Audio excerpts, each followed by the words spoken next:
একটা মেয়ে যখন বিয়ের পর শ্বশুরবাড়িতে আসে সেই মেয়েটা বুঝতে পারে ভাতের দাম কত। যে মেয়েটাকে বাবা মা আদর করে কত বলতো, মা আয় ভাত খেয়ে নে, বিমান করে হোক বা ইচ্ছা করে হোক, কতদিন না খেয়ে থাকতো, সেই মেয়েটাও বুঝতে পারে বিয়ের পর শ্বশুর বাড়িতে গিয়ে ভাতের দাম কত।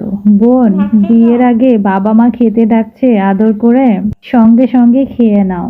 আজকে বাড়িতে ভালো মন্দ তেমন রান্না হয়নি, মাকে জ্বালাচ্ছ, মা খাওয়া ছেড়ে উঠে আবার ডিম পোচ করে দিচ্ছে। এই কাজটাই ভিডিওটা দেখার পর করো না বোন, কারণ মানুষ অন্য রকম, মানুষ নিজের স্বার্থের জন্য কত কি করে। তাই তোমরা বাবার বাড়িতে যখন থাকবে মা যেটা যত্ন করে রান্না করে খেয়ে নিও, কারণ এখন ভাতের মূল্যটা বুঝছো না।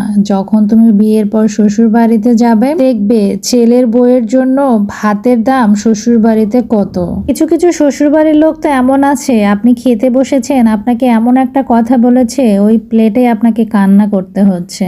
করার তো কিছু নেই, সারা দিন কাজকর্ম শেষ করে একটু খাওয়ার সময়ও আপনাকে তারা শান্তি দেবে না। অথচ সেই শ্বশুর শাশুড়ি আবার জান্নাতে যাওয়ার জন্য নামাজ পড়ে পড়ে কপালে কড়া ফেলেছে, নামাজ শেষ করে আপনার নামে সারা পাড়া বদনাম করে বেড়াচ্ছে। আল্লাপাক তো সবার, তাই না? বিচার তো আল্লাপাক একদিন নিশ্চয় করবে।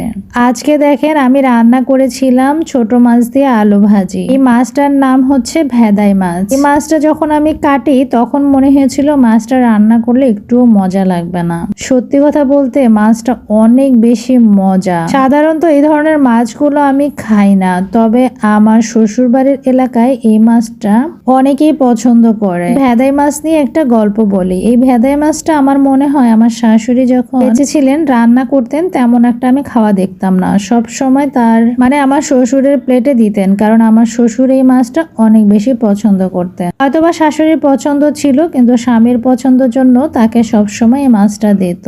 মনে মনে ভাবতাম এই মাছটার কেমন টেস্ট, আমিও একদিন খেয়ে দেখবো। হয়তো দুই একটা নিয়ে আসে তার প্লেটে সব সময় দিত।